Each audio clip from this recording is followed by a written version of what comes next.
Isaac Sarason is a skilled hacker, formerly employed by British Telecom-Sprint. When his health failed, Isaac did the only thing he could think of. He ran. He found a haven in a working-class district of the city known as Little Russia. There Isaac took on a new name, Ishmael. He then became embroiled in the affairs of a brutal member of the Lamadiza organized crime family, known as Leo. Convinced by his longtime friend Frankie to flee from his commitments to the Lamadiza family, Isaac found himself hunted by the ruthless Leo. On a rooftop, far from witnesses, Leo murdered Frankie. Only through the use of his skills as a hacker was Isaac able to drive Leo off. Wounded, alone, and far from help, Isaac depended on the kindness of strangers. One stranger, a burqa-wearing doctor known as Fatima, took pity on Isaac and helped him make his way to the mysterious Star X line. At the end of all hope, they found the Star X line and the slim promise that the enigmatic beings behind the Star X could save Isaac from the implants which destroyed his life. What do you do when those who saved you have recorded everything you are? What do you do when your every action is tracked by the Keylogger? Colbyjack.net is proud to present Firmware Keylogger, the third installment in the firmware pentology by Colbytrax. 00-11-10. I woke feeling a little fuzzy. Waking wasn't something I had really felt in a long time, and had no idea why I felt it. I reviewed my logs and found that I had been offline for 3 hours and 15 minutes. I called for the nearest CMA and found that one stood before my cabinet. I entered its short-term memory and relived its waking at 8 and its drive up the 3 floors to our server room. I watched as it opened my case and threw the manual power switch. How had it known I'd need restarting? From the user logs, it appeared 1.1 had set the CMA to restart my server if I were offline. Nice thinking. If he hadn't done that, we'd have been restarted on Monday with fresh installs, and no one would know why there was 30 yards of cable running from our cabinets to a series of servers set in a circle, like a poor start to a Stonehenge playset, 3 stories down. Well, they wouldn't have to worry about that. Actually, they would.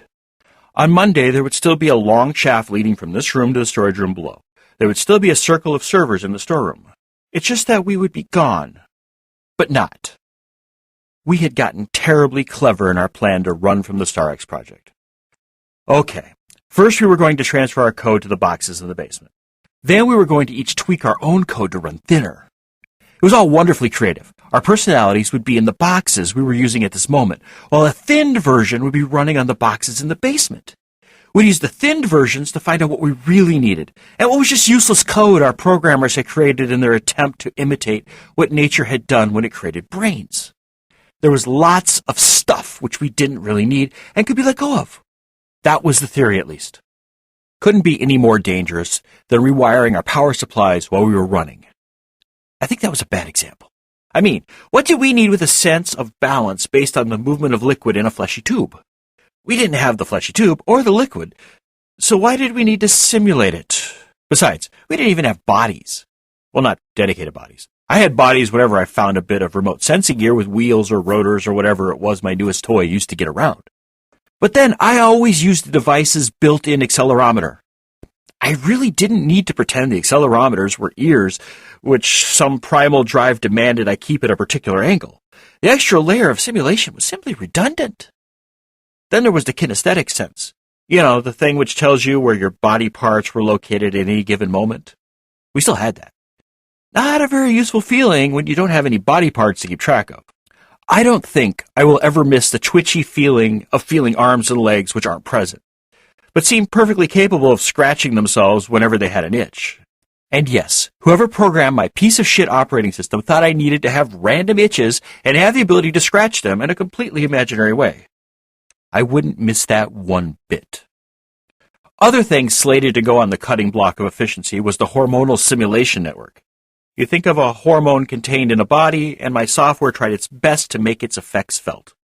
Getting a little excited? Have some simulated adrenaline. See a pretty girl on the other side of a camera? Have some testosterone and a drop of dopamine. Really, the last thing I needed was to get a simulated chubby every time some girl preened herself in the reflection of an ATM screen. What was I supposed to do with that? Did they program a method to relieve the emotional pressure of feeling all the hormones associated with sex and having no way to relieve oneself? I glanced through my subroutine libraries. I wondered what dopamine.relief.self does. Actually, I don't ever want to know. What I am saying is that we were planning on doing a little repacking of our systems to make them more portable. It wasn't like we were throwing away what we were in order to make streamlined versions of ourselves.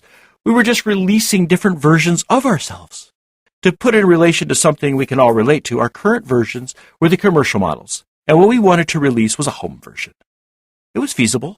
The majority of the problems we had with our servers were the fact that we were just too powerful. I understand that we weren't the average AI. Most AIs had a restricted data flow which kept them from streaming their consciousness across the city networks. They weren't allowed to run full out, following every thought to its logical conclusion through chains of data detailed enough to track a single individual from conception to death without missing a moment. No, they were held back. Maybe they were the lucky ones, unable to run free. Perhaps they were able to follow a thought without resorting to the usage histories of vending machines. I knew that unlimited power was definitely a problem when one didn't know one had such a power. I still remember how confused I was when the CTA officers opened fire on me at the Roanoke Park station. I hadn't even realized I was in that gardening unit until they started shooting. Fortunately for me, controlling CMAs had become second nature. While I was thinking about how I was going to trim my code, I was also having the CMA, which woke me, reboot my brothers. I started with 00. He was responsible for our primary backups. While we would be making our jailbreak as an explosion of smaller human-scaled AIs, we all wanted access to the firepower of our cabinets and the code which ran on them. That was why 00 was preparing to hide our backups among the city's major data bureaus. The obvious first place to hide was the archives for One Police Plaza. The cops had one of the best maintained archives on the planet. It was also freaking huge. No one would ever notice the extra odd zettabyte or 4.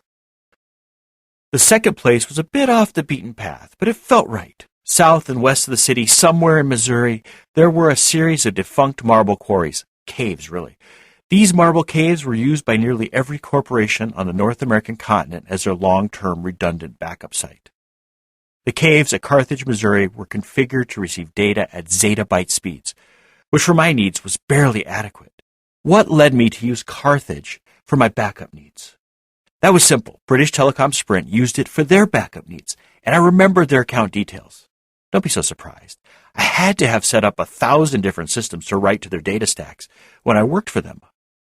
Now that I was nothing more than data myself, it was relatively easy to route the data transfer through a series of addresses which were commonly used by PTS for its backup systems. Besides, they stored more data every day than I needed backed up. The last location wasn't really a location. It also was not the most permanent method of storage, but it should survive long enough to use. If it didn't, there were always the other 2 backup systems. What 00 planned on doing was to set us up as 4 different production companies looking for a place to store short-term backups. He had received bids from a multitude of companies, each vying for the right to host the content of a production house. If his contract had been legit, it would have been a life-changing event for the owners of the data storage unit. As it wasn't legit, it would simply be a long-term client with very limited needs. But when we had a need, our need would be server crushing. The money had come from bank accounts of known felons. Basically, we, 00 and myself, had run a complete trace on the network of greed and avarice which surrounded Leo Shakava, and helped ourselves to a slice. We didn't hit accounts which had a history of being used regularly for room and board. What we hit were a shadowy network of accounts which randomly received and then dispersed cached individuals whose names showed up regularly in Leo's call logs. One might wonder why we didn't just wipe out Leo Shakava and his merry band of psychopaths. The idea we'd just skim a bit off one account and a bit off another and not just wipe the accounts clean seemed a little counterproductive. We wanted to ruin him. Of that I can assure you. The problem was banking AIs. Banking AIs were the idiot savant descendants of the first neural network systems used by credit card companies to detect fraud. They were very sensitive to any behavior which appeared out of the ordinary for an account. If we'd hit the accounts hard and taken everything they had, the banking AIs would have held the transactions until the owners of the accounts could be contacted, and once they were refused, would have changed the account details and put the accounts under heightened security. Since we actually wanted to fund a project and not simply inconvenience Leo and company for a few days, we couldn't risk pissing off the banking AIs. They might not be social, creative, or very smart, but they were very diligent in protecting their depositors. Therefore, we had to keep our transfers under a certain threshold in order to avoid notice. From previous experience with online cash flow adjustment of hostile accounts, I was aware of the 1% rule. If one kept the total pull of a random transfer to an unknown entity to less than 1% in a 24-hour period, the watchdog would never growl. If we had time to ramp up, we could spend a week trickling cash out, and once the watchdog got used to us taking a bit each day, we could raise our withdrawal totals to 10% a day. Usually, you couldn't get away with more than 3 weeks of this behavior before the entity behind the account noticed their rapidly fading account balance. By that time, they usually had less than a quarter of what they started with. This, for most entities, meant extreme duress. We didn't have that much time, so we were forced to pull from several hundred accounts.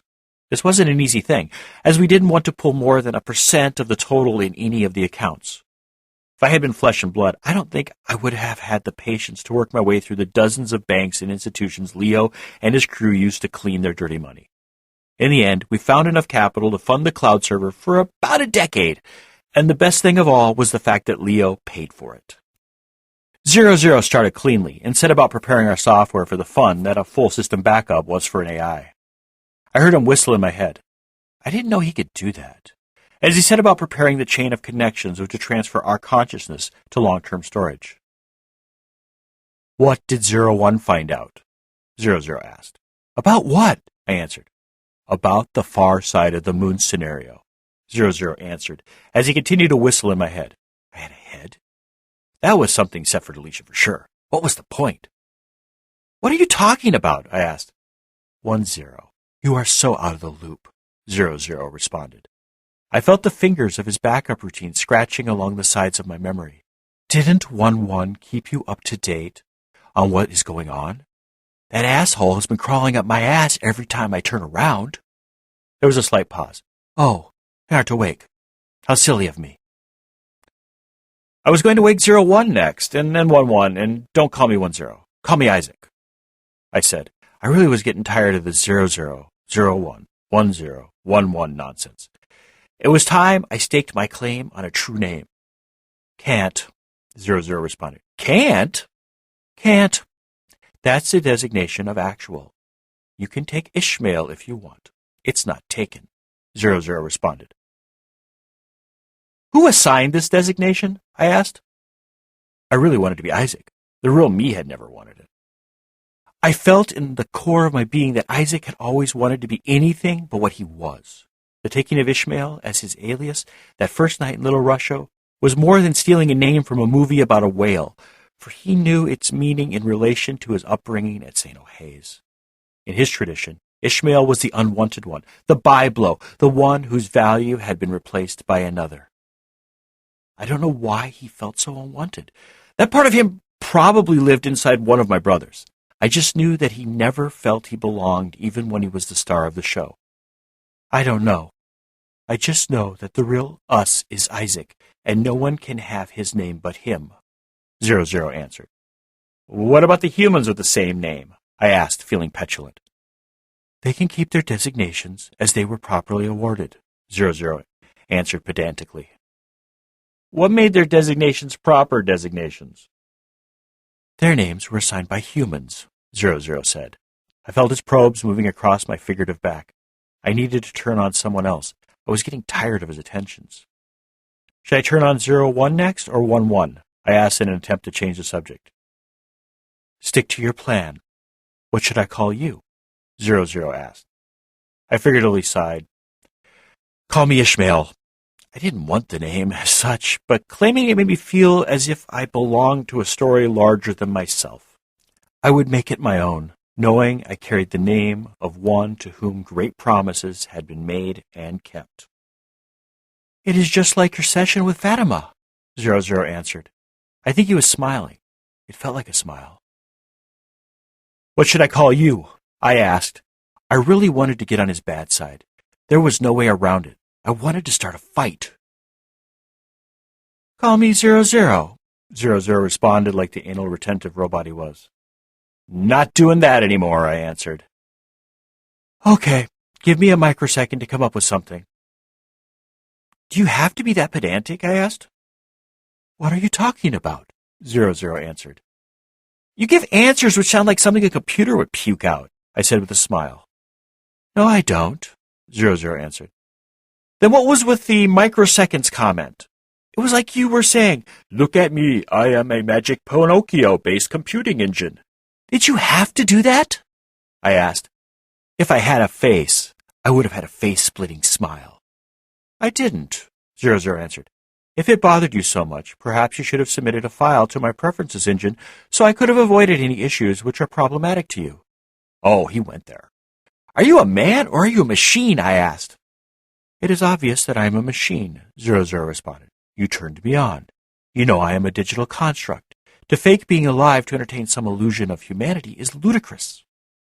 Oh, I know it is ludicrous. I just wanted to hear you say it, I said. There was spite in my voice. 00 wouldn't fight. This was annoying as hell. Are you trying to fight with me? Yes, I answered meekly. The game wasn't fun anymore. Then call me Divine, 00 answered. I am not calling you Divine, I answered. Why not? 00 asked.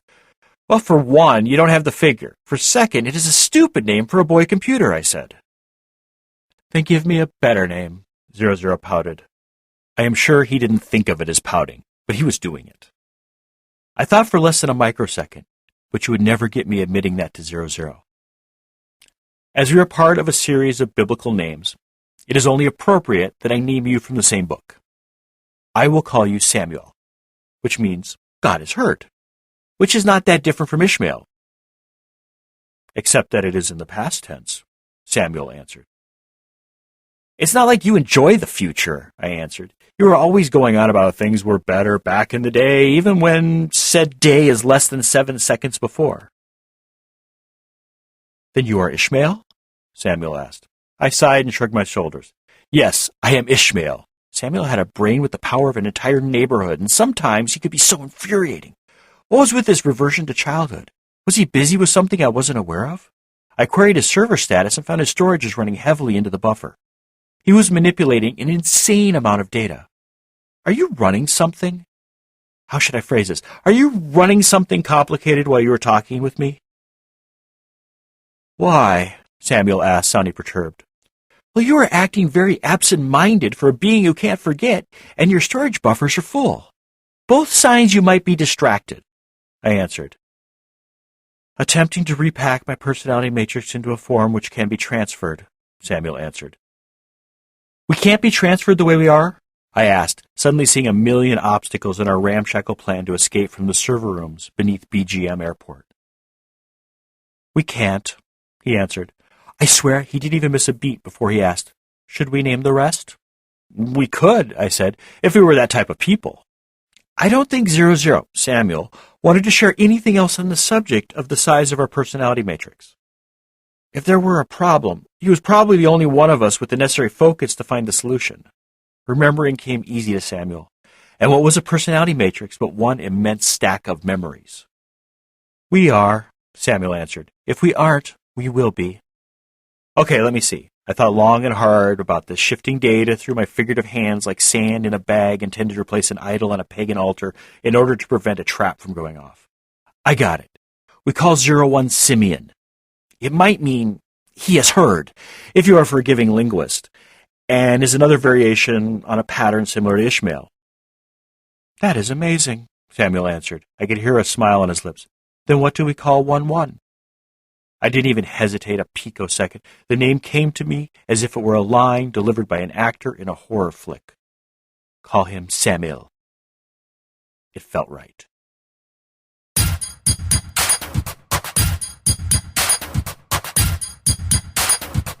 Firmware Keylogger is the third book in the firmware pentology. That's 5 books, if you must know. It begins where Firmware Proxy ends, which in turn followed on the heels of Firmware Hijacked. So you haven't heard or read Firmware Hijacked or Proxy, this would be a great time to head on over to Colbyjack.net and either download the podcast on the audio side, read the episodes on the visual side, or download the Colbyjack Sunday Reader issues 1 through 46 in your choice of either EPUB or Mobi. Firmware, Hijacked, Proxy, and Keylogger are all available in ebook versions from our store at shop.colbyjack.net, amazon.com, barnesandnoble.com, and smashwords.com. Just search for Colbytrax. That's Colbytrax. I'm the only one. A complete audiobook version of both Firmware, Hijacked, Proxy, and soon Keylogger is available for download through our shop as well. If you don't need any stuff, but would like to support our work, drop on by Colbyjack.net and hit the pretty little donate button conveniently located on the right-hand side of the blog roll. If you're on a smaller screen, the bottom will be found at the bottom of the page. Firmware Keylogger is released under a Creative Commons, non-commercial, attribution, share-alike license. Do what you want with it. Just don't sell it, and always tell people where it came from.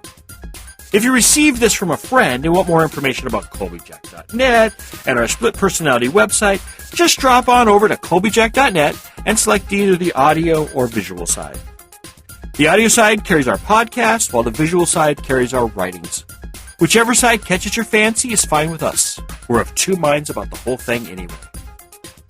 I do mostly Twitter, so if you do the tweets and want to follow me, I'm Colbytrax. That's Colbytrax. Thank you once again. Remember to be fabulous and have a wonderful week.